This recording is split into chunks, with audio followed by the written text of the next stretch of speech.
अस्सलाम वालेकुम and welcome to the ultimate MERN stack mastery course lecture 2। Lecture 1 में हमने समझा था कि कैसे हम वीएस कोड को डाउनलोड कर सकते हैं, वीएस कोड का पर्पस क्या है। इसके अलावा मैंने आपको डिटेल में फ्रंट एंड और बैक एंड को समझाया था, जिसमें मैंने आपको फ्रंट एंड की कुछ एग्जांपल्स शेयर की थी जिनमें हमने HTML, CSS और जावास्क्रिप्ट का रोल समझा था। इसके अलावा मैंने आपको क्लाइंट साइड और सर्वर साइड के बारे में भी समझाया था कि कैसे हम ब्राउज़र को जाके जब ब्राउज़र को कोई भी कमांड देते हैं तो कैसे ब्राउज़र उसके सर्वर से उस चीज़ को हमें ला के देता है, जिसमें मैंने आपको यूट्यूब की और फेसबुक की एग्जाम्पल दे के समझाया था। आज की इस वीडियो में हम अपनी पहली HTML फाइल बनाएंगे। इसके अलावा हम कुछ टैग्स एलिमेंट्स को यूज़ करेंगे और समझेंगे कि इनका बेसिक पर्पस क्या है HTML में। तो चलें शुरू करते हैं। अच्छा, तो अभी मैं अपने कंप्यूटर की स्क्रीन पर आ चुका हूं और सबसे पहले हम आ जाएंगे अपने VS कोड में। तो आप भी मेरे साथ साथ इसको करते जाएं। आज हम अपनी पहली HTML फाइल भी बनाएंगे और उसमें कुछ टैग्स वगैरह भी लिखेंगे और उनको यूज़ करेंगे और सीखेंगे कि इनका पर्पस क्या है। तो जल्दी से शुरू करते हैं। यहाँ से मैं अपने VS कोड को ओपन कर लूँगा, बल्कि मैं यहाँ से नहीं करूँगा, मैं अपने फ़ोल्डर में जाऊँगा जहाँ पे हमने कल फ़ोल्डर बनाया था। तो अगर आपने भी फ़ोल्डर नहीं बनाया तो सिंपली आप फ़ोल्डर बना सकते हैं। फ़ोल्डर बनाना कोई मुश्किल काम नहीं है। तो जहाँ भी आपने फ़ोल्डर बनाया है अपने फ़ोल्डर में आके आप राइट क्लिक करेंगे माउस से जब, तो यहाँ मैं शो मोड ऑप्शंस पे करता हूँ क्लिक, तो ये मेरे पास यहाँ पे आ रहा है open with code. Open with code पे हमने क्लिक करना है तो ये पर्टिकुलर फ़ोल्डर हमारा VS कोड में ओपन हो जाएगा। अब इसका यही बेनिफिट है ओपन विद कोड करने का कि हमें मैन्युअली यहाँ से जाके फ़ोल्डर को सिलेक्ट नहीं करना पड़ता। तो मैं जल्दी से इन तीनों फाइल्स को यहाँ से रिमूव कर देता हूँ, क्योंकि आज हम अपनी फ़र्स्ट HTML फाइल बनाएंगे। ये जो कल मैंने बनाई थी ये सिर्फ आपको एक ओवरव्यू देने के लिए था। तो आज हम प्रॉपरली अपनी फ़र्स्ट HTML की फ़ाइल बनाएंगे। तो सबसे पहले मैं अपने VS कोड में आ जाता हूँ, एक दफ़ा इसको दोबारा से ओपन कर लेता हूँ। तो यहाँ से इन फाइल्स को ख़त्म कर देता हूँ। अब आप लोग देख सकते हैं कि ये बिल्कुल ब्लैंक आ रहा है। लेफ़्ट साइड पे ये जो बॉक्स मेरे पास आ रहा है, मैं थोड़ा सा जूम कर लेता हूँ ताकि आपको क्लियर नहीं नज़र आ जाए। तो यहाँ पे आप लोग देख सकते हैं ये ultimate MERN stack mastery course का जो मेरे पास ये लिखा हुआ आ रहा है, ये बेसिकली मेरा फ़ोल्डर है जिसमें मैंने अपने VS कोड को ओपन किया हुआ है। तो अगर मैं यहाँ पे क्लिक करूँगा तो जो भी मेरी डाटा होगा इस फ़ोल्डर के अंदर वो सारा यहाँ पे शो होगा। अभी क्योंकि हमारे पास ये फ़ोल्डर बिल्कुल ब्लैंक है, आप लोग देख सकते हैं, तो इस वजह से हमारे पास यहाँ पे बिल्कुल ब्लैंक आ रहा है। तो सबसे पहले जल्दी से मैं इस फाइल के आइकन पे क्लिक करूँगा। ये आप लोग देख सकते हैं यहाँ पे जब मैं अपने माउस को लेके गया हूँ, तो जब मैं अपने कर्सर को यहाँ पे ले गया हूँ तो ये ऑप्शन भी मेरे पास आ रहा है न्यू फाइल का। तो जल्दी से मैं इस पर क्लिक करूँगा और यहाँ से मैं अपनी एक न्यू फाइल बना सकता हूँ। आप भी मेरे साथ साथ इस तरह से ही बनाएंगे। यहाँ पे हम लिखेंगे index.html। अब index.html ही मैंने क्यों लिखा है, क्योंकि हम पहली HTML की फ़ाइल जो भी बनाते हैं, चाहे हम कोई नया प्रोजेक्ट कर रहे हैं या हम सीख रहे हैं, कुछ भी कर रहे हैं, हम उसमें उसका नाम index.html ही रखते हैं। और जो हमारा ब्राउज़र भी होता है वो सबसे पहले index.html की ही फ़ाइल को रन करता है, ये ऑटोमेटिकली होता है। तो यहाँ पे मैं index.html इसका नाम रखूँगा, एंटर प्रेस करूँगा तो ये हमारे पास फ़ाइल बन गई है। अब इसको यहाँ से मैं जाके सेव पे क्लिक करूँगा। ये मैंने कहाँ से ओपन किया है, यहाँ मैंने फ़ाइल पे क्लिक किया है। यहाँ फ़ाइल पे क्लिक करके मैं यहाँ पे आ गई। यहाँ से मैं सेव के बटन पे क्लिक करूँगा तो ये फ़ाइल हमारे पास सेव भी हो चुकी है। सेव वैसे भी ये हो चुकी थी, लेकिन यहाँ से हमने इसको सेव करना होगा। जब भी हम कुछ भी चेंजिंग इस फाइल में करेंगे तो हमें इसको सेव करना होगा। अब सबसे पहले मैं थोड़ा सा इसको जूम आउट कर लेता हूँ। तो शिफ्ट को आपने प्रेस करना है। शिफ्ट को प्रेस करके ये जो आपके पास ऊपर 1 2 3 4 काउंटिंग आ रही है, नंबर्स आ रहे हैं, शिफ्ट को प्रेस करके जब आप 1 को प्रेस करेंगे तो ये अब आपके पास एक्सक्लेमेशन का मार्क आ जाएगा। ये आप लोग देख सकते हैं। मैं जूम भी करके आपको दिखाता हूँ। ये उल्टा आई भी आप इसको कह सकते हैं। ये एक्सक्लेमेशन का मार्क आपके पास आ रहा है। तो ये हमारे पास कुछ जो है ना एमिट एब्रीविएशंस आ रहे हैं। अगर इस पर हम क्लिक करेंगे तो ये हमारे पास VS कोड हमें शॉर्टकट देता है बॉयलर प्लेट कोड लिखने के लिए। इस तरह के बहुत सारे शॉर्टकट हमें मिल रहे होंगे इसमें VS कोड में। तो मैं जल्दी से इस पे, जब यहाँ पे भी हम क्लिक कर सकते हैं, यहाँ पे अगर मैं क्लिक करूँगा तो हमारे पास ये बॉयलर प्लेट का पूरा कोड लिख कर आ चुका है। अच्छा, तो ये हमारे पास HTML का कोड आ चुका है। तो सबसे पहले मैं आपको इसके बारे में बताता हूँ। ये HTML का टैग है जिसमें हमारी लैंग्वेज डिफ़ाइन हुई हुई है।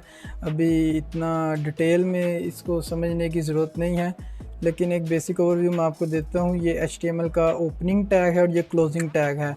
अब ओपनिंग और क्लोजिंग टैग के बारे में भी अभी हम थोड़ी देर में पढ़ते हैं। उसके अलावा ये HTML के टैग के अंदर ही हमारा head tag, body tag, script tag और स्टाइल टैग वगैरह सारा कुछ इसके अंदर होता है।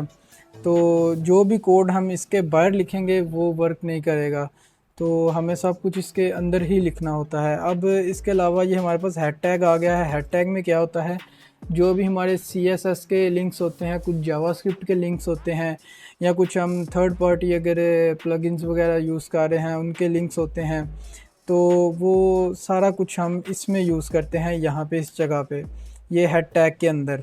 इसके अलावा ये हमारा टाइटल होता है, जो कि अगर मैं इस फाइल को रन करके आपको दिखाऊं तो ये यहाँ पे हमारा ऊपर जो ये टाइटल आ रहा है, फाइल का नेम, ये डॉक्यूमेंट, ये हमारा ये टाइटल होता है, ये जो हमने यहाँ पे लिखा हुआ है। अगर मैं इसको चेंज करके दिखाऊं, यहाँ पे मैं लिखता हूँ फर्स्ट HTML फाइल, तो इसको मैं रिफ़्रेश करूँ तो आप लोग यहाँ पे देख सकते हैं कि यहाँ पे ऊपर मेरे पास आ रहा है फर्स्ट HTML फाइल अब आ रहा है।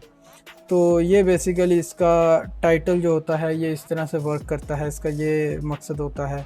इसके अलावा ये हमारा हेड टैग के बाद बॉडी टैग आता है। बॉडी टैग के अंदर हम अपना बेसिकली सारा HTML का कोड लिख रहे होते हैं। जो कुछ भी हम एक वेबसाइट में फ्रंट एंड का जितना भी पार्ट होता है, वो सारा का सारा जो कंटेंट होता है वो हमारा बॉडी टैग के अंदर आता है। अब बॉडी टैग के अलावा यहाँ पे इसके बाद हम स्क्रिप्ट टैग का भी यूज़ करते हैं, जिसमें हम अपनी जावास्क्रिप्ट लिखते हैं। तो अभी हम इसके बारे में बात नहीं करेंगे, यहाँ बॉडी टैग तक के लिए काफ़ी है। अगर हमने कोई अपनी CSS की, जब हम CSS पे काम करेंगे तो आप देखेंगे कि उसके लिए हम एक्सटर्नल फाइल्स भी बनाएंगे। तो उस एक्सटर्नल फ़ाइल को हमें इस अपनी HTML की फ़ाइल से लिंक करना होगा। उसके लिए हम यहाँ पे उसका लिंक को ऐड करेंगे ये हेड टैग के अंदर। अच्छा, तो अभी मैं अपने बॉडी टैग के अंदर आ चुका हूँ। सबसे पहले मैं आपको समझाऊँगा यहाँ पे कि इसमें HTML में टैग्स क्या होते हैं। तो टैग्स जो HTML में होते हैं वो दो तरह के टैग से मिलकर बनता है। एक टैग जिसमें एक ओपनिंग टैग होता है और दूसरा क्लोजिंग टैग होता है। अब ये मैं आपको करके दिखाता हूँ किस तरह से। अगर मैं यहाँ पे H1 लिख के एंटर प्रेस करूँ, यहाँ पे थोड़ी सी स्पेस बना लेते हैं, तो इसको मैं जूम कर लेता हूँ। ओके, तो यहाँ पे आप लोग देख सकते हैं कि ये जो H1 है ये इसका ओपनिंग टैग है और ये इसका क्लोजिंग टैग है। अब इसमें एक माइनर सा डिफरेंस है, जो कि ये एक फॉरवर्ड स्लैश है जो कि हम क्लोजिंग टैग में यूज़ करते हैं। अब अगर मैं आपको P टैग बना के दिखाऊं तो P टैग भी सेम इसी तरह है, जो कि बेसिकली पैराग्राफ टैग है। यहाँ पे P ये इसकी स्टार्टिंग एंगल ब्रैकेट है, ये इसकी एंडिंग एंगल ब्रैकेट है, राइट एंगल ब्रैकेट। और इसके बाद सेम इसी में भी ओपनिंग लेफ़्ट एंगल ब्रैकेट है और राइट एंगल ब्रैकेट, लेकिन इसमें P से पहले एक फॉरवर्ड स्लैश है, इसमें भी H1 से पहले एक फॉरवर्ड स्लैश है। तो बेसिकली कोई भी टैग जो HTML में होता है वो एक छोटा सा कीवर्ड कैले होता है, जो कि ब्राउज़र को ये बताता है कि इसमें लिखे हुए कंटेंट को कैसे डिस्प्ले करना है। अब ये मैं आपको करके दिखाता हूँ। सबसे पहले अगर मैं इसमें लिखता हूँ दिस इज़ हेडिंग, और तो इसमें मैं लिखता हूँ दिस इज़ पैराग्राफ। यहाँ पे मैं अपनी HTML की फ़ाइल में आता हूँ। ये देखिए आप, जो मैंने हेडिंग में लिखा था, यहाँ पे एक मिनट। ओके, तो जो मैंने हेडिंग में लिखा था दिस इज़ हेडिंग H1 में, वो उसका साइज़ देखिए, फ़ॉन्ट साइज़ कितना बड़ा आ रहा है, और जो मैंने पैराग्राफ में लिखा था पी टैग में, उसका साइज़ कितना छोटा आ रहा है। तो यही एक टैग का मकसद है HTML में, कि वो ब्राउज़र को बताता है कि इसमें लिखे हुए कंटेंट को किस तरह से डिस्प्ले करना है। तो अब कोई भी टैग है वो दो तरह के टैग से मिलके बनता है। एक उसमें ओपनिंग टैग होता है और एक इसमें क्लोजिंग टैग होता है। ओपनिंग टैग में मैंने आपको बताया है कि उसमें मतलब लेफ़्ट एंगल ब्रैकेट आती है, उसके बाद टैग का नेम आता है जैसे कि H1 है इस केस में, और फिर उसके बाद राइट एंगल ब्रैकेट आती है। उसके बाद जो क्लोजिंग टैग होता है उसमें भी लेफ़्ट एंगल ब्रैकेट आती है और एंड पे राइट एंगल ब्रैकेट आती है, लेकिन उसके दरमियान में टैग के नाम से पहले फॉरवर्ड स्लैश भी आता है। इसी तरह सेम इसमें भी है। अगर मैं स्पैन टैग को यूज़ करके आपको दिखाऊं, ये VS कोड आपको सजेशन देता जाएगा जब जब आप इसमें कुछ भी लिखना शुरू करेंगे। तो ये आप देख सकते हैं स्पैन टैग में बिल्कुल इसी तरह। अभी आप इसके बारे में इतना परेशान ना हो कि ये स्पैन टैग, पी टैग, मैं आपको सारा कुछ समझाऊँगा, लेकिन अभी मैं आपको टैग का बेसिक मकसद और टैग का स्ट्रक्चर समझा रहा हूँ। तो इसके अलावा अगर मैं कोई और टैग जैसे कि EM टैग भी यूज़ करूँ, ये भी इसी तरह है। अगर मैं इसके अलावा लेट्स सपोज मैं यहाँ पे टैग यूज़ करता हूँ, B टैग भी यूज़ करता हूँ, तो इसका भी सेम है। तो इसको मैं अभी यहाँ से रिमूव करता हूँ। और सबसे पहले मैं आपको एलिमेंट के बारे में बताता हूँ कि HTML में एलिमेंट क्या होते हैं। जैसे कि हमने पढ़ लिया, इसमें ये H1 टैग है, ये H1 का ओपनिंग टैग है, ये H1 का क्लोजिंग टैग है, और ये इसके दरमियान में कंटेंट लिखा हुआ है। तो बेसिकली ये जो सारा एक टैग है, ये जब मिल जाता है इसका ओपनिंग, क्लोजिंग और उसके दरमियान में जो कंटेंट होता है, तो इसको एलिमेंट कहते हैं। अब इसके अंदर का जो कंटेंट है, दिस इज़ हेडिंग, ये एलिमेंट का कंटेंट है। हम इसको एलिमेंट का कंटेंट बोलेंगे। बेसिकली हम इसको वर्किंग के दौरान टैग ही बोल रहे होंगे, लेकिन ये बेसिकली एक एलिमेंट बन जाता है। तो एक वेबसाइट बहुत सारे एलिमेंट्स से मिलके बनती है, जैसे उसमें कुछ हेडिंग्स, पैराग्राफ। तो सबसे पहले अब मैं आपको बताता हूँ हेडिंग टैग के बारे में। हमारे पास 6 तरह के बेसिकली हेडिंग टैग्स होते हैं। मैं यहाँ पे लिख देता हूँ, चलिए मैं ऐसे ही लिख, दिस इज़ हेडिंग 1,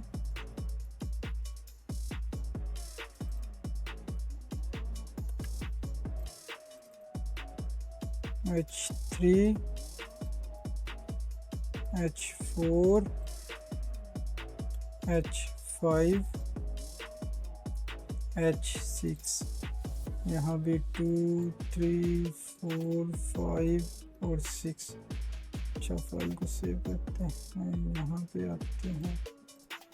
ओके, सो अब आप लोग देख सकते हैं कि ये मेरे पास आ रहा है, this is heading 1, this is heading 2, heading 3, heading 4, heading 5 and heading 6। अब इसका क्या मकसद है? इसका मकसद ये है कि अगर हम H1 को लिखेंगे तो हमारे पास ये सबसे बड़ी हेडिंग जो होती है HTML में वो आ जाएगी। बड़ी हेडिंग मतलब जिसका फ़ॉन्ट साइज़ सबसे बड़ा होता है हेडिंग में। इससे बड़ा फ़ॉन्ट साइज़ भी हम लिख सकते हैं, ये नहीं कि ये बिल्कुल एंडिंग फ़ॉन्ट साइज़ है, इससे बड़ा नहीं लिख सकते हैं, लेकिन वो हम कस्टमली बना सकते हैं CSS की मदद से। तो अभी आप लोग देख सकते हैं यहाँ पे ये हेडिंग 1 आ रही है जो कि H1 के अंदर लिखी हुई है। H2 की अगर मैं बात करूँ तो इसका साइज़ H1 के निस्बत छोटा है और H3, 4, 5, 6 सबसे बड़ा है। इसी तरह H3 है तो उसका साइज़ H1, H2 से छोटा है और H4, 5, 6 से बड़ा है।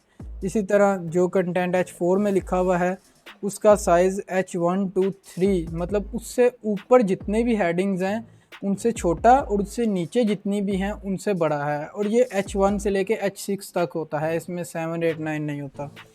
H1 से स्टार्ट होके हेडिंग टैग H6 पे ख़त्म होते हैं।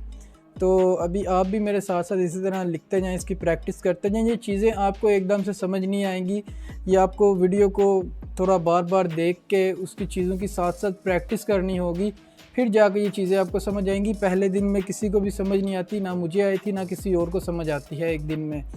तो ये चीज़ें आपको प्रैक्टिस करके ही समझ आएंगी आस्ता आस्ता। सिर्फ इसको देख लेना और देख के दिमाग में डाल लेने से चीज़ समझ नहीं आती। इसको प्रैक्टिकली जब आप करेंगे तो फिर ये आपको इसकी समझ आएगी। तो इसके बाद हमारे पास कुछ पैराग्राफ टैग होते हैं, जैसे मैंने आपको थोड़ी देर पहले वो पी टैग दिखाया भी, अभी मैं आपको दोबारा बना के यहाँ पे दिखा देता हूँ। अच्छा, टैग को बनाने के लिए सबसे पहले आपने क्या करना है, कुछ भी नहीं, मतलब इतना मुश्किल काम नहीं है। जैसे पी टैग को लिखना है तो मैंने यहाँ पे पी प्रेस किया है और मेरे पास ऊपर ही आ गया है सबसे पहले कि एमिट एब्रीविएशन। यहाँ मैं सीधा एंटर भी प्रेस करूँगा तो ये पी टैग मेरे पास आ गया है। इसके अंदर मैं लिख लूँगा दिस इज़ पैराग्राफ टैग। यहाँ पे मैं आता हूँ तो ये मेरे पास आ रहा है पैराग्राफ टैग। अच्छा, एक सबसे ज़रूरी बात जो कि मैं भूल गया, उसके लिए रियली सॉरी। यहाँ पे ना आपने इसको ऑटो सेव कर लेना है। अभी मेरे पास ये थोड़ा जूम हुआ है, मुझे इसको जूम आउट करना पड़ेगा। अच्छा, फाइल के बटन पे जब मैं क्लिक करूँगा, यहाँ ऊपर टॉप लेफ़्ट में फ़ाइल के बटन पे मैं क्लिक करूँगा और यहाँ पे नीचे आऊँगा तो ये मैंने यहाँ पे ऑटो सेव को चेक किया हुआ है। आई थिंक मैं भूल गया आपको बताना। तो यहाँ पे आपने ऑटो सेव के बटन को चेक करना है। अगर आप इसको चेक नहीं करेंगे, अभी ये मैंने इसको अनचेक कर दिया है ये ऑटो सेव को, तो अभी मैं अगर कुछ भी लिखता जाऊँगा या मैं इसको ही नीचे कॉपी कर लेता हूँ तो ये यहाँ पे नहीं आएगा। मुझे इस फ़ाइल को मैन्युअली सेव करना पड़ेगा, जो कि मैं या तो फाइल के बटन पे क्लिक करके यहाँ पे सेव पे जाके कर सकता हूँ। अब मैं देखूँगा तो अब वो टैग अब मेरे पास आ गए हैं। अगर मैं इसको ख़त्म करता हूँ तो अभी भी नहीं आ रहा। अब मुझे फिर इसको मैन्युअली जाके करना पड़ेगा, या फिर मैं कंट्रोल का बटन दबा के अपने कीबोर्ड से कंट्रोल दबा के एस दबाऊँगा, कंट्रोल एस किया तो ये फ़ाइल सेव हो गई है। अब मैं दोबारा इसको जब रिफ़्रेश करूँगा तो ये आप देख सकते हैं वो टैग यहाँ से रिमूव हो गए हैं ये वाले। अच्छा, तो यहाँ पे मैं आपको एक और टैग के बारे में बताता हूँ जो कि स्पैन टैग है। हमारे पास HTML में एक स्पैन टैग भी होता है। अब स्पैन टैग का जैसे हमने हेडिंग टैग्स, ये जो सारे हैं ये हेडिंग टैग्स हैं। यहाँ पे मैं लिख देता हूँ साथ में दिस ऑल और हेडिंग टैग्स, और यहाँ पे भी मैं लिख देता हूँ इसको कॉपी करके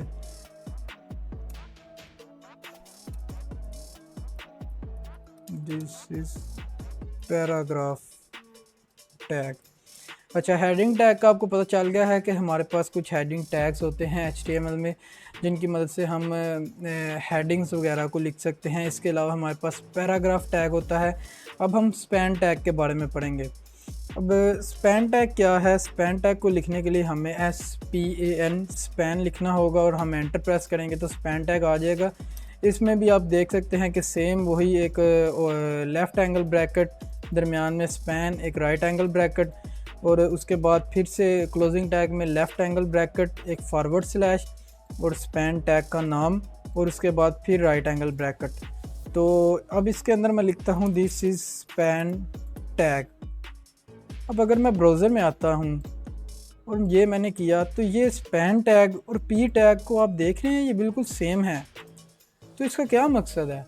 अगर ये दोनों सेम है तो ये इनकी इसमें और इसमें डिफरेंस है।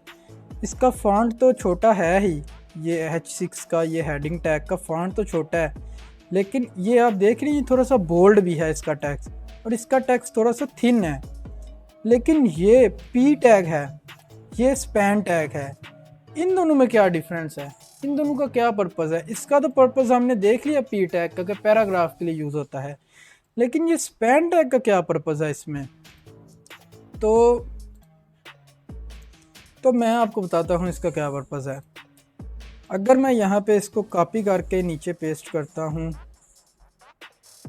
यहाँ पे मैं 2 करता हूँ, यहाँ पे मैंने एक स्पैन टैग बनाया, दिस इज़ स्पैन टैग 1, ये आप देखिए this is span tag 1, this is span tag 2। अब मैं ब्राउज़र में आया, यहाँ पे मैं आके इसको रिफ़्रेश करता हूँ तो आप देखिए ये एक ही लाइन में आ रहा है, this is span tag 1, this is span tag 2। लेकिन पी टैग को एक दफ़ा मैं दोबारा कॉपी करता हूँ, दिस इज़ पैराग्राफ टैग 1 कर देते हैं, इसको पैराग्राफ टैग 2 कर देते हैं। सेम स्पेसेस है दोनों में, इनके दरमियान वैसे इससे कोई फ़र्क पड़ता नहीं है, लेकिन आपको सिर्फ समझाने के लिए कि आप ये ना समझे कि स्पेसेस की वजह से ऐसा हो रहा है, ऐसा नहीं है। तो मैंने इसलिए सेम स्पेसेस इनके दरमियान में कर दी हैं। तो यहाँ पे मैं आ जाता हूँ, यहाँ पे आके जब मैं चेक करता हूँ, ये देखिए this is paragraph tag 1, this is paragraph tag 2, लेकिन यहाँ पे आ रहा है दिस इज़ पैग टैग 1 और this is peg tag 2। Difference क्या है, ये अलग अलग लाइन में आ रहे हैं लेकिन ये एक ही लाइन में आ रहे हैं, तो यही मेन डिफरेंस है स्पैन टैग का। अब इसका यूज़ क्या होता है, इसका यूज़ ये होता है कि अगर हम चाहें कि ये हमारी एक सिंगल लाइन है, अब मैं इन दोनों को, ये एक सेपरेट है, ये एक सेपरेट लाइन है, अगर मैंने इन दोनों को स्टाइल करना है तो मैं इनको सेपरेटली स्टाइल कर सकता हूँ अपने इस पी टैग को टारगेट करके और इस पी टैग को टारगेट करके। लेकिन ये मेरे पास एक स्पैन टैग है और ये भी मेरे पास स्पैन टैग है, तो ये लेकिन मेरे पास यहाँ पे दोनों एक सेम लाइन में आ रहे हैं। अब मैं चाहता हूँ अपने इतने हिस्से को मैं एक डिफरेंट कलर दूँ, इसको मैं रेड कलर दूँ और इसको मैं येलो कलर दूँ। मैं आपको करके दिखा देता हूँ, अभी आपने को इसकी इतना करने की ज़रूरत नहीं है, ये मैं सिर्फ आपको समझाने के लिए बता रहा हूँ, इसमें आपने कंफ्यूज नहीं होना। तो यहाँ पे मैं इसको कलर दे देता हूँ, ग्रीन दे देता हूँ। ओके, तो ये आप देखिए, ये मेरे पास सेम लाइन में आ रहा है कंटेंट। इतने हिस्से को मैंने रेड कलर लगा दिया है, इतने हिस्से को मैंने ग्रीन कलर लगा दिया है। अब मेरे पास एक पैरा है जिसमें 10 लाइनें हैं। अब मैं चाहता हूँ मैं हर एक लाइन को अलग कलर दूँ, या मैं चाहता हूँ उनमें कुछ स्पेसिफिक वर्ड्स हैं। अगर आप एक ब्लॉग को देखेंगे तो उसमें कुछ वर्ड्स होते हैं जिनको उनने बोल्ड किया होता है, जिन पे हम चाह रहे होते हैं कि थोड़ा सा उनमें कंसंट्रेट हो के बंदा उसको पढ़े। तो वो काम हम इससे स्पैन टैग की मदद से कर सकते हैं। स्पैन टैग से हम उस स्पेसिफिक एरिया को टारगेट करके उसके साथ हम उसको डिफरेंट कलर देना चाहे, हम उसका बैकग्राउंड लगाना चाहे एक स्पेसिफिक हिस्से को, हम उसका फॉन्ट चेंज करना चाहें, हम उसका साइज़ बड़ा करना चाहें, मतलब कुछ भी हम उसके साथ कर सकते हैं जो भी हम उस स्पेसिफिक पार्ट के साथ करना चाहें। तो इसी मकसद के लिए स्पैन टैग यूज़ होता है, वरना तो पी टैग और स्पैन टैग में कोई फ़र्क नहीं है। आप लोग देख सकते हैं इनकी जो वर्डिंग है बिल्कुल सेम है, इनका जो टेक्स्ट साइज़ है, इनकी जो फॉन्ट फैमिली यूज़ हो रही है, ये बिल्कुल सेम है। तो ये मेन डिफरेंस होता है। अभी मैं इसको यहाँ पे लगा रहने दूंगा ताकि आपको समझ आए कि इसमें डिफरेंस क्या है। तो यहाँ पे इसको मैं कॉपी करके लिख देता हूँ, दिस इज़ स्पैन टैग। तो इसके बाद हमारे पास आता है बी आर टैग। अब बी आर टैग क्या है, बी आर टैग का मैं आपको बताता हूँ बी आर टैग क्या है। अब अगर हमारे पास यहाँ पे किसी जगह पे हमें स्पैन टैग को यूज़ करना पड़ गया है, या किसी भी हेडिंग के अंदर, किसी पैराग्राफ के अंदर मैं चाहता हूँ कि ये मेरा आ रहा है दिस इज़ पैराग्राफ, इसके बाद ये जो टैग 1 है मैं इसके लिए सेपरेट पी टैग को यूज़ नहीं करना चाहता। अगर मैं सेपरेट पी टैग को यूज़ करूँगा जैसे मैंने इसके लिए किया है, वो तो नीचे आ जाएगा दूसरी लाइन में, लेकिन मैं चाहता हूँ ये यहाँ से ही कट होके दूसरी लाइन में आ जाए। तो उसके लिए मैं क्या करूँगा, मैं अपने पैराग्राफ टैग में जाऊँगा, यहाँ जाके यहाँ पे जहाँ से मैं इसको करना चाहता हूँ दिस इज़ पैराग्राफ, ये दिस इज़ पैराग्राफ। अब इसके आगे वाला ये जो टैग 1 है इसको मैं चाहता हूँ नेक्स्ट लाइन पे आए, तो मैं सिंपली यहाँ पे जाके बी आर लिख के एंटर प्रेस करूँगा, ये हमारे पास बी आर टैग आ गया है। तो अभी ये जो मेरा इसका टैग 1 है ये सेकंड लाइन पे आ जाएगा, ये आप लोग देख सकते हैं जिस तरह से सेकंड लाइन पे आ गया है। अब इसी तरह अगर मैं दोनों स्पैन टैग्स को भी सेपरेट करना चाहता हूं तो मैं इनके दरमियान भी जाके यूज़ कर सकता हूं। यहाँ पे मैं जाके सिंपली बी आर लिख के एंटर प्रेस करूँगा, तो यहाँ पे भी ये this is span tag 2 second line पे आ गया है। बेसिकली बी आर टैग जो होता है वो लाइन ब्रेक का काम करता है, वो एक लाइन जो आपकी चल रही होती है उसको वहाँ से ब्रेक करके उसके अगले कंटेंट को नीचे वाली लाइन में शिफ्ट कर देता है। तो यही काम है बी आर टैग का। अब यहाँ पे मैं इसके साथ लिख भी दूंगा कि this is B R tag. अब इसके बाद हम देखेंगे एच आर टैग को। अब एक HTML में हमारे पास एक एच आर टैग भी होता है। एच आर टैग को अब देखते हैं एच आर टैग क्या है। तो यहाँ पे मैं एच आर लिखता हूँ स्पैन टैग में बी आर टैग के बाद, यहाँ पे मैं आके रिफ़्रेश करता हूँ तो ये एक लाइन आ गई है, ये मैं इसके ऊपर का, तो ये दिस इज स्पैन टैग 1 और स्पैन टैग 2 के दरमियान में एक लाइन आ गई है। अभी मैंने इसको जूम किया हुआ है, अगर मैं इसको 100 पे करता हूँ तो आप देख सकते हैं ये एक लाइन आ गई है इसके दरमियान। HR मीन्स हॉरिजेंटल रो। तो ये एक लाइन क्रिएट करता है इनके दरमियान में, जो कि सेक्शंस में डिफरेंस को प्रेजेंट करते हैं। मतलब कि मैं चाहता हूँ कि यहाँ पे मेरा एक पैराग्राफ आए और उसके बाद एक पैराग्राफ मेरा यहाँ पे आए, उनके दरमियान में एक डिफरेंस हो, एक लाइन उनके दरमियान में ड्रा हो, ताकि उनके दरमियान में एक डिफरेंस शो हो। तो उसके लिए हम HR टैग का यूज़ करते हैं। दोबारा से मैं इसको जूम कर लेता हूँ ताकि आपको क्लियरली नज़र आ सके। तो HR टैग का काम ये होता है। इसके लिए इसको मैं यहाँ भी यूज़ करके आपको दिखाता हूँ। हेडिंग टैग्स के बाद में मैंने इसको यूज़ किया है। यहाँ पे ये हमारे H1 से H6 तक हेडिंग टैग आए, उसके बाद मैंने HR को यूज़ किया, उसके बाद हमारा P टैग है। तो जैसे ही मैंने रिफ़्रेश किया आप लोग देख सकते हैं कि यहाँ पे हेडिंग टैग 6 के बाद हमारा जो हॉरिजेंटल रो है, एक लाइन है, वो ड्रा हो गई है। इसके बाद हमारा दिस इज़ पैराग्राफ टैग 1 आ रहा है, क्योंकि यहाँ भी हमने BR टैग यूज़ किया हुआ है। ये यहाँ पे BR टैग यूज़ किया। अगर मैं इसको ख़त्म करता हूँ तो ये हमारी एक ही लाइन में आ जाएगा सारा कुछ, ये आप देख सकते हैं। अब इसके बाद हमारे पास B टैग भी होता है। B टैग का मकसद क्या होता है? B नाम से ही ज़ाहिर हो रहा है बोल्ड मीन्स मोटा। अच्छा, तो अभी हम अपने B टैग को देखेंगे, बोल्ड टैग को, जिसके बारे में आपको मैंने बताया है अभी। तो सबसे पहले हम यहाँ पे आते हैं और अपने P टैग के अंदर, जो कि दिस इज़ पैराग्राफ टैग 1 है, यहाँ पे हमारे पास दिस इज़ पैराग्राफ टैग 1, इसके अंदर हम ये टैग को बोल्ड करते हैं और देखते हैं कि कैसे B टैग काम करता है। तो यहाँ पे आके सिंपली दिस इज़ पैराग्राफ के बाद मैं B प्रेस करूँगा और एंटर प्रेस करूँगा, तो हमारे पास B टैग आ चुका है, जिसमें आप लोग देख सकते हैं एक ओपनिंग टैग और एक क्लोजिंग टैग है। अब इस टैग को यहाँ से कट करके मैं यहाँ पे पेस्ट कर दूँगा।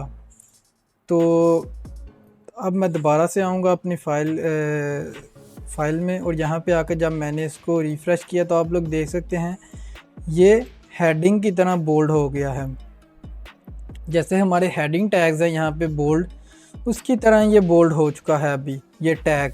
अगर आपको क्लियर नज़र नहीं आ रहा तो मैं इसको यहाँ से उठा के पैराग्राफ को भी इसके अंदर रखता हूँ, और ये अभी हमारा पैराग्राफ टैग जो पूरा वर्ड है, 2 लफ्ज़, वो बोल्ड हो जाएंगे। ये इसका आप डिफरेंस देखिए, यहाँ से ये क्लियरली आपको डिफरेंस नज़र आ रहा होगा। पैराग्राफ टैग इसमें और इसमें ये बोल्ड हो चुका है और ये नॉर्मल टेक्स्ट है। तो यही हमारा बोल्ड टेक्स्ट जो B टैग है वो यही काम करता है। हम अपने फ़ाइल में कहीं भी किसी भी टैग के अंदर चाहते हैं कि एक स्पेसिफिक वर्ड बोल्ड हो जाए, और उसको हम इस तरह से B टैग का यूज़ करके कर सकते हैं। अच्छा, तो आज हमने हेडिंग टैग्स के बारे में पढ़ा। सबसे पहले हमने HTML की फ़ाइल बनाई, HTML के स्ट्रक्चर को समझा कि बेसिकली ये स्ट्रक्चर क्या है, और उसके बाद हमने बॉडी टैग के अंदर आके अपने सबसे पहले हेडिंग टैग्स बनाए, हेडिंग टैग्स को समझा कि ये H1, H2, H3 वगैरह में डिफरेंस क्या है। हमारे हेडिंग टैग्स या कोई भी जो टैग है HTML में उसका पर्पस क्या है, उसके अलावा हमने एक एलिमेंट को समझा, एक टैग बनता कैसे है, उसके क्लोजिंग टैग और ओपनिंग टैग क्या है। उसके बाद हमने HR टैग को देखा, हमने पैराग्राफ टैग को देखा, B टैग को देखा, स्पैन टैग को देखा। उसके अलावा हमने HR टैग मैंने पहले बोल दिया है। तो ये सारे टैग्स वगैरह हमने देखे। अब आपको बिल्कुल भी परेशान होने की ज़रूरत नहीं है अगर आपको अभी भी समझ नहीं आई, पहली बार में समझ नहीं आती, इट्स टोटली कॉमन। तो जब आप इसकी प्रैक्टिस करते रहेंगे, क्योंकि अगर तो आप बिल्कुल न्यू हैं, बिल्कुल बिगिनर है कोडिंग में, आपने आज से पहले कोडिंग नहीं की, तो आपके लिए ये टफ़ हो सकता है। लेकिन बिलीव मी, HTML बहुत ही ज़्यादा आसान लैंग्वेज है। आप कुछ ही दिनों में इससे फेमिलियर हो जाएंगे, और फिर यही चीज़ें आपको बहुत ज़्यादा एक्साइटिंग करेगी जब आप इस पे काम करेंगे। तो सिर्फ आपने क्या करना है, इसकी प्रैक्टिस करनी है। कम से कम 2 दफ़ा प्रैक्टिस करें। सबसे पहले इस वीडियो को पूरा देखें, चीज़ों को देखें, उसके बाद दोबारा से वीडियो को चलाएं और साथ साथ प्रैक्टिस करें। साथ साथ इसकी प्रैक्टिस करें, वीडियो को साथ चला के। जहाँ पे आप एक चीज़ को होते देखें वीडियो को पॉज करें, और फिर उसकी प्रैक्टिस करें।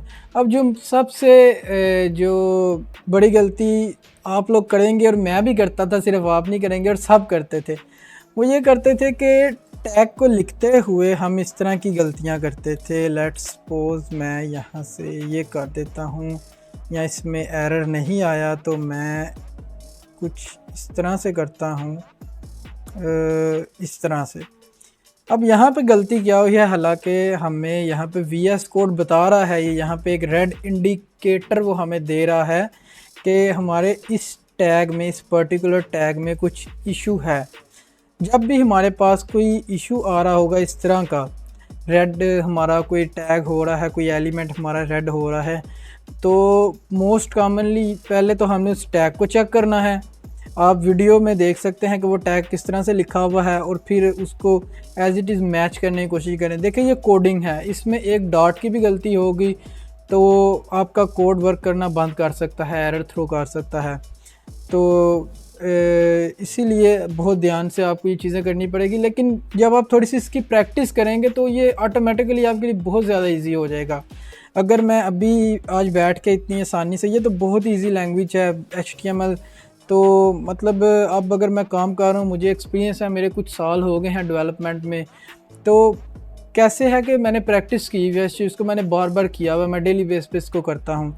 तो ये नहीं कि आपको HTML को सीखने में सालों लगेंगे, 1 से 1.5 हफ्ते में आप इजीली सीख सकते हैं अगर आप डेली बेस पे इसमें कोड करें। तो ये चीज़ें आपको थोड़ा सा प्रैक्टिस करके समझ आएंगी। तो अगर मैं यहाँ पे आके इसको क्लोजिंग टैग लिखूँगा तो मुझे ये अब प्रॉपर हो गया है, बिल्कुल एक्यूरेट हो गया है। तो इस तरह से ये चीज़ें आपको प्रैक्टिस करके आएंगी, आपने इसकी सारे की प्रैक्टिस करनी है। और इसके अलावा कमेंट में ये स्टाइल टैग को आपको यूज़ करने की ज़रूरत नहीं है, अगर करना चाहते हैं तो कर सकते हैं, नहीं तो ये ज़रूरी नहीं है, ये सिर्फ आपको समझाने के लिए था। तो बाकी आप इस पूरी फ़ाइल को बनाएं, खुद से कोशिश करें, एक दफ़ा नहीं बनी दूसरी दफ़ा बनाएं। जब आप न्यू फाइल बनाएंगे, अच्छा एक और बात कि आप किसी भी फाइल को रिपीटेडली उसका मतलब सेम नाम नहीं रख सकते 2 फाइल का। लाइक अगर आपने एक दफ़ा प्रैक्टिस किया, अब आप चाह रहे होंगे कि मैं दोबारा से इसकी प्रैक्टिस करूं, मैं नई फ़ाइल बनाऊं, तो आप क्या करेंगे, आप यहां से फ़ाइल पे जाके न्यू फाइल पे क्लिक करेंगे, या मैं यहाँ से आपको बना के दिखाते हैं, यहाँ से क्लिक करेंगे, आप जाके दोबारा index.html करेंगे तो पहले ही आपको इंडिकेटर दे रहा है फाइल और folder index.html already exist at this location, please choose a different name. तो वो पहले से ही आपको बता रहा है कि ये फ़ाइल ऑलरेडी हमारे पास बनी हुई है, आप कोई दूसरा नेम चूज़ कर लें इसके लिए। तो यहाँ पे आप इंडेक्स 1, इंडेक्स 2, इंडेक्स 3 वटेवर जो भी आप चाहे रख सकते हैं उसका नाम। तो इस तरह से करके आप इसको कर सकते हैं, या आप इस तरह से कर सकते हैं, आप ABCD यूज़ कर लें, index A, index B, index C, जिससे आपको इजीली पता चल जाएगा कि इंडेक्स की फ़ाइल है। इसमें मैंने अगर इंडेक्स A, B, C मेरे पास पड़ी हुई है तो मैंने 3 दफ़ा इसकी प्रैक्टिस की हुई है, और मेरे पास इसमें 3 फाइल्स हैं। तो आज की वीडियो में इतना ही। नेक्स्ट वीडियो में हम देखेंगे किस तरह से हम इसमें HTML में लिस्ट बना सकते हैं। आने वाली वीडियोस में हम फॉर्म्स वगैरह के बारे में भी सीखेंगे। तो अभी के लिए आप इसकी प्रैक्टिस करें और कमेंट में अपनी राय का इज़हार ज़रूर करें, और मुझे बताएं कि आपको ये कोर्स कैसा लग रहा है। ये वीडियो को भी मैं प्लेलिस्ट में शामिल कर दूंगा, प्लेलिस्ट को भी जाके ज़रूर बुकमार्क कर लें ताकि कोई भी वीडियो को आप मिस ना करें। और ये कोर्स को पूरा मैं प्रॉपरली इसी तरीके से लेके चलूँगा कि एक बिगिनर लेवल का बंदा है तो उसको कहीं और जाने की ज़रूरत नहीं है। वो ये नहीं कि पहले HTML की सीरीज़ देख के फिर आगे से CSS की सीरीज़ है ही कोई नहीं तो वो कहीं और जाके यूट्यूब पे सर्च कर रहा हो CSS मुझे कहाँ से मिलेगी, ऐसा नहीं होगा। ये बिल्कुल प्रॉपरली मैं A to Z लेके चलूँगा। और इसके अलावा इतना ही, काफ़ी सारी बातें हो चुकी हैं। तो आज की वीडियो में इतना ही, और तब तक के लिए नेक्स्ट वीडियो में मिलते हैं। तब तक के लिए अल्लाह हाफिज़।